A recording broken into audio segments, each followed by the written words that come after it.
बेटा के लेटा दियो नीचा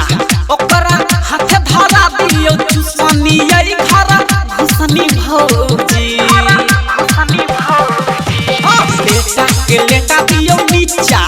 ओकरा हाथे धरा दियो चुसनी आई खरा घुसनी भौजी आ चोली में सुनु नहीं आ चोली में डंगा बहालिया ने रंग बहाई खरा घुसनी भौजी आ चोली में डंगा बहालिया ने रंग बहाई खरा घुसनी भौजी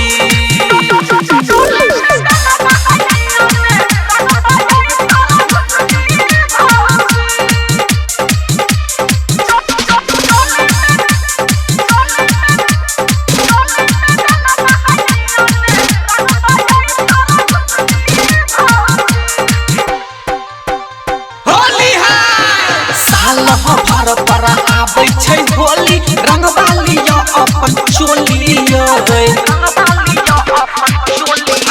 से बाहर निकलने जल्दी खिड़की से मारे छिकी बोली ई हो होली बीत जेतै त लइतो रहब सुखनी ई घर घुसनी भौजी ई हो होली बीत जेतै त लइतो रहब सुखनी ई घर घुसनी भौजी आ चोली में सुनु नहीं आ चोली में डंगा बहालिया ने रंग बहाई घर घुसनी भौजी आ चोली में डंगा बहालिया ने रंग बहाई घर घुसनी भौजी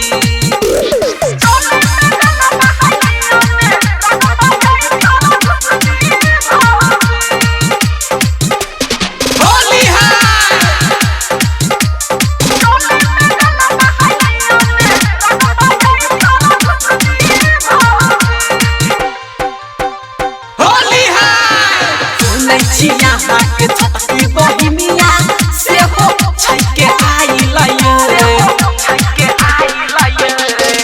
अच्छी रखने है ओकरो निकालू देखने रहिए लुकाई लिए चंदन चरण रफ्तार किसन से बनू नहीं ना रुसनी आई घर घुसनी भौजी चंदन चरण रफ्तार किसन से बनू नहीं ना रुसनी घुसनी भौजी आ चोली में सुनु नहीं